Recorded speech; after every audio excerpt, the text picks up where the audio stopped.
విశ్వాసులందరికీ వందనాలు. భూమిని ఖండాలుగా విభజించారు.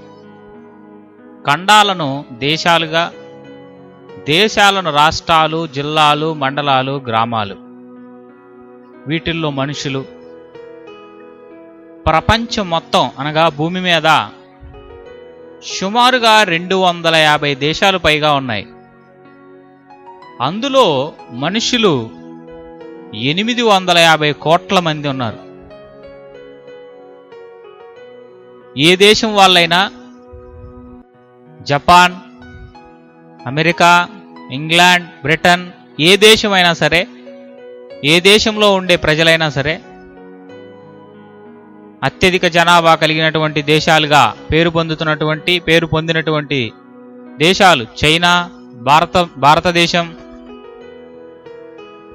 ఇలా ఏ దేశంలోనైనా సరే ప్రజలందరికీ తెలిసినటువంటి జీవితం ఒకటి ఉంది. ప్రజలకి తెలియనటువంటి జీవితం, ఆలోచించాల్సినటువంటి జీవితం కూడా ఉంది. మొదటిగా ప్రజలకు తెలిసినటువంటి జీవితం ఏంటో చెప్తాను.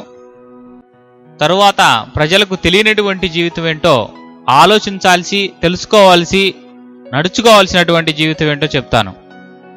మొదటిగా ప్రజలకు తెలిసినటువంటి జీవితం. నేను ఒక గ్రామాన్ని, ఒక రాష్ట్రాన్ని, ఒక దేశాన్ని ఉద్దేశించి మాట్లాడట్లేదు. ప్రపంచ దేశాలను, ప్రపంచ జనాలను బట్టి మాట్లాడుతున్నాను. ప్రపంచంలో ఉన్నటువంటి ఏ మనిషికైనా తెలిసినటువంటి జీవితం పుట్టడం, తర్వాత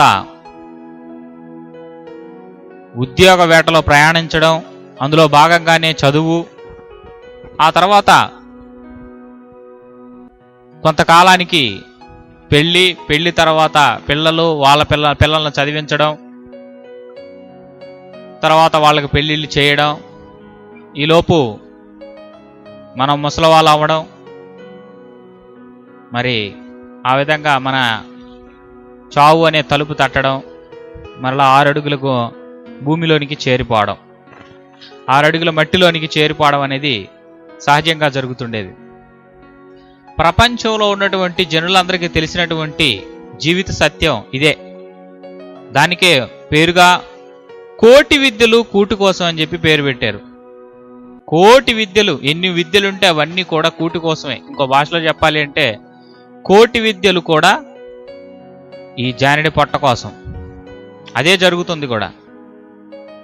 ఎవరైనా సరే ఐఏఎస్ ఆఫీసర్ నుంచి చిన్న చిరుద్యోగి వరకు, లేదా ఫార్మర్ అయినా, సాఫ్ట్వేర్ అయినా, what ever it may be, politician అయినా, ఎవరైనా సరే,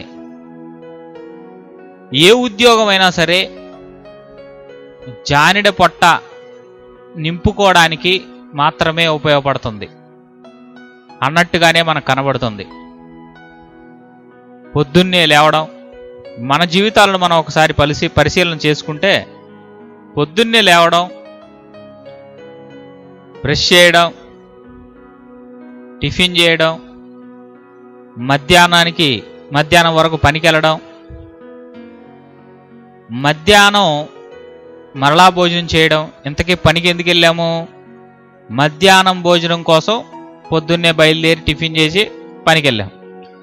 మధ్యాహ్నం తర్వాత మరలా పనికి వెళ్ళడం, తిని తర్వాత పనికి వెళ్ళడం.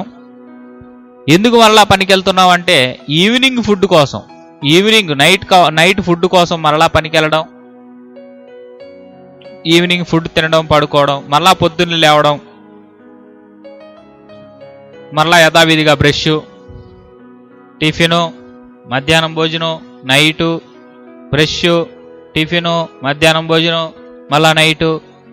ఇలా మీకు ఒకవేళ 60 సంవత్సరాలు ఉన్నాయనుకుంటే, ఈ 60 సంవత్సరాల జీవితం కూడా ఇయే కనబడతాయి.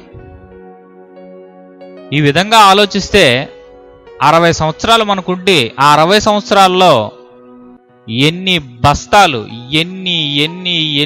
బస్తాల బియ్యాన్ని తినిపడేసి ఉంటాం, ఎన్ని చెరువులు నీళ్లు తాగిపడేసి ఉంటాం. చాలా అయితే అది ఎప్పుడు కూడా మనం ఆలోచించం.